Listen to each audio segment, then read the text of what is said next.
साल 2018 में अडानी ग्रुप के चेयरमैन गौतम अडानी की नेट वर्थ 11.9 बिलियन डॉलर थी और वो वर्ल्ड के 154th रिचेस्ट पर्सन थे। लेकिन साल 2022 में सिर्फ 4 साल के अंदर अडानी की नेट वर्थ 123.7 बिलियन डॉलर तक पहुंच गई और वो दुनिया के 5th रिचेस्ट पर्सन बन चुके हैं। और इस मामले में वो वॉरेन बफेट और मुकेश अंबानी को भी पीछे छोड़ चुके हैं। पिछले सिर्फ 4 सालों में अडानी ने 112 बिलियन डॉलर कमाए हैं। लेकिन हैरानी की बात ये नहीं है कि अडानी की वेल्थ इतनी तेज़ी से कैसे बढ़ गई, बल्कि हैरानी की बात तो ये है कि अडानी की इतनी तेज़ ग्रोथ के कारण माना जा रहा है कि साल 2050 तक इंडिया नेक्स्ट यूएसए होगा। लेकिन अब सवाल ये आता है कि आखिर कैसे सिर्फ एक आदमी की वेल्थ बढ़ने से इंडिया जैसी इतनी बड़ी इकोनॉमी 2050 तक नेक्स्ट यूएसए बन जाएगी और इसमें अडानी का क्या रोल होगा। चलिए जानते हैं। 25 अप्रैल 2022 को Indian industrials Gautam Adani Warren Buffett को पीछे छोड़कर वर्ल्ड्स 5th रिचेस्ट पर्सन बन चुके हैं। आज अडानी की नेट वर्थ 123.7 बिलियन डॉलर है। उनकी नेट वर्थ इंडिया के 2nd richest person Mukesh Ambani से 14 बिलियन डॉलर ज़्यादा है। लेकिन साल 2018 में अडानी की नेट वर्थ सिर्फ 12 बिलियन डॉलर थी, पर पिछले सिर्फ 4 साल में ये 112 बिलियन डॉलर से भी ज़्यादा बढ़ी है। पर अब सवाल आता है कि ये हुआ कैसे। तो गाइज, इसके पीछे 2 मेन रीज़न है। पहला है कोविड पैंडमिक। अडानी ने कोविड आने से पहले ही हर फील्ड में अपना बिजनेस जमा रखा था, फिर चाहे वो इंपोर्ट एक्सपोर्ट हो, लॉजिस्टिक हो, नेचुरल रिसोर्सेज हो, या फिर पावर जनरेशन, ट्रांसमिशन और डिस्ट्रीब्यूशन, या फिर डाटा और डिफेंस हो। अडानी का बिजनेस हर फील्ड में था और इसी कारण अडानी ग्रुप की कंपनी स्टार्टिंग से लेकर एंड तक हर काम खुद ही करती थी। जैसे एग्जांपल के लिए हम अडानी विल्मर को ही ले सकते हैं। अडानी विल्मर ऑयल निकालती है और फिर अडानी ग्रुप की दूसरी कंपनी इसे बाहर एक्सपोर्ट करती है, जिस कारण इन्हें दूसरी कंपनीज पर डिपेंड रहने की ज़रूरत नहीं है। और इसी कारण जब पेंडेमिक आया तब अडानी ग्रुप ने न सिर्फ सर्वाइव किया बल्कि इसका अच्छा खासा फ़ायदा भी उठाया। और यही कारण था कि सिर्फ साल 2022 में ही अडानी अब तक 41.6 बिलियन डॉलर कमा चुके हैं। पेंडेमिक के दौरान अडानी ग्रुप ने इतनी तेज़ी से ग्रो किया कि महज कुछ ही महीनों में अडानी ग्रुप की लगभग हर एक कंपनी के शेयर प्राइस बढ़ गई। और अडानी ग्रीन लिमिटेड जैसी कंपनीज ने तो जो टारगेट 4 साल बाद के लिए सेट किया था वो पहले ही हासिल कर लिया। इसके अलावा आज इंडिया की लगभग हर बड़ी सिटी की एयरपोर्ट अडानी ग्रुप ही मैनेज करता है। इन सब के अलावा अडानी की ग्रोथ के पीछे जो दूसरा मेन रीज़न है वो है रसिया यूक्रेन वॉर। आज सनफ्लावर ऑयल की पूरी दुनिया में डिमांड है और ये सिर्फ 3 ही कंट्रीज एक्सपोर्ट करती हैं, रशिया, यूक्रेन और इंडोनेशिया।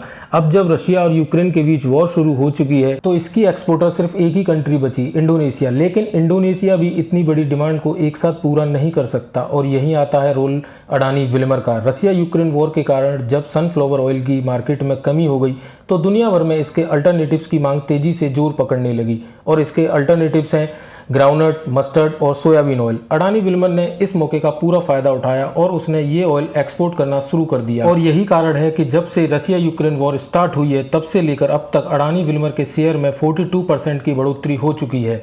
अब जाहिर सी बात है कि अडानी जब इतने अमीर आदमी हैं तो वो सिर्फ इन 2 रीजन्स के कारण तो अमीर नहीं हुए होंगे। अडानी के इतने अमीर होने के पीछे एक कारण ये भी है कि अडानी फ्यूचर पॉसिबिलिटीज़ को क्रिएट कर लेते हैं और उस फील्ड में पैसा लगाते हैं जो फ्यूचर में ग्रो करने वाली होती है। अडानी इसके लिए कई सारे स्ट्रेटजी अपनाते हैं। जैसे जब डिजिटल इंडिया शुरू हुआ तो अडानी ने अमेरिकन फर्म डिजिटल मार्केटिंग के साथ एक टाई अप किया। इसके अनुसार वो इंडिया में उनके डाटा सेंटर्स को ऑपरेट करेंगे। इससे इंडिया का तो फ़ायदा होगा ही, लेकिन साथ ही साथ अडानी का भी बहुत बड़ा फ़ायदा होगा। इसके अलावा दुनिया तेज़ी से रिन्यूएबल एनर्जी की तरफ बढ़ रही है। उसे पहले ही प्रिडिक्ट करते हुए अडानी ग्रीन लिमिटेड ने रिन्यूएबल एनर्जी में भी अच्छा खासा इन्वेस्ट किया और साल 2019 में अडानी ग्रीन यूएस की पूरी सोलर इंडस्ट्री से भी ज़्यादा पावर सिर्फ अकेले प्रोड्यूस कर रही थी और आज ये सोलर इंडस्ट्री में वर्ल्ड लीडर है। और आज अडानी ग्रीन की तरह अडानी ग्रुप की दूसरी कंपनीज भी बड़ी तेज़ी से ग्रो कर रही हैं। लेकिन इंडिया को आगे ले जाने में सिर्फ अडानी ही बड़ा रोल प्ले नहीं करेंगे, बल्कि कई सारे और ऐसे बिलियनियर्स हैं जो इसमें एक महत्वपूर्ण भूमिका निभाने वाले हैं। फोर्ब्स के मुताबिक साल 2022 तक इंडिया में 166 बिलियनियर्स हैं और आज इंडिया बिलियनियर्स की लिस्ट में दुनिया में 3rd रैंक पर है। ऐसा नहीं है कि इंडिया में ये बिलियनियर्स पहले से मौजूद थे, बल्कि इनमें से ज़्यादातर सिर्फ पिछले 3 या 4 सालों में बने हैं। और इन बिलियनियर्स के इतने ग्रो करने के पीछे सबसे बड़ा कारण है नए नए यूनिकॉर्न्स।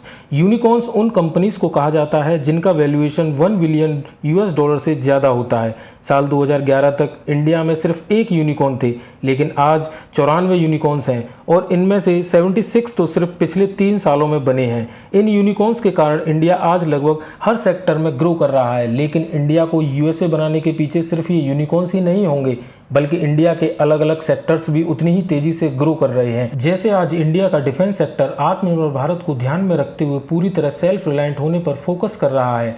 डिफेंस सेक्टर को और आगे बढ़ाने के लिए इंडियन गवर्नमेंट ने रिलायंस और टाटा जैसी 333 प्राइवेट कंपनीज को भी इस सेक्टर में काम करने की परमिशन दे दी है। डिफेंस की तरह ही इंडिया के स्पेस सेक्टर का भी अब प्राइवेटाइजेशन हो रहा है। इंडिया में अब न सिर्फ इसरो स्पेस के सेक्टर में काम कर रही है, बल्कि गोदरेज और विप्रो जैसी 368 कंपनीज और भी हैं जो इस सेक्टर में आगे बढ़ रही हैं। और इन्हीं कंपनीज के कारण आज इंडिया स्पेस के फील्ड में वर्ल्ड वाइड 5th रैंक पर है।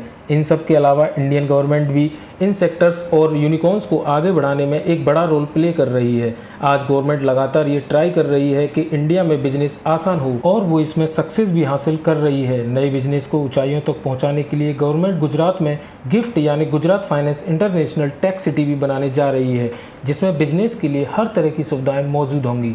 तो दोस्तों, कैसी लगी आपको हमारी ये वीडियो, हमें कमेंट में ज़रूर बताएं। और जिन लोगों ने हमारे YouTube चैनल को अभी तक सब्सक्राइब नहीं किया है तो वो कृपया सब्सक्राइब कर दें। तो फिर मिलते हैं आपके साथ अगले वीडियो में, तब तक के लिए अलविदा।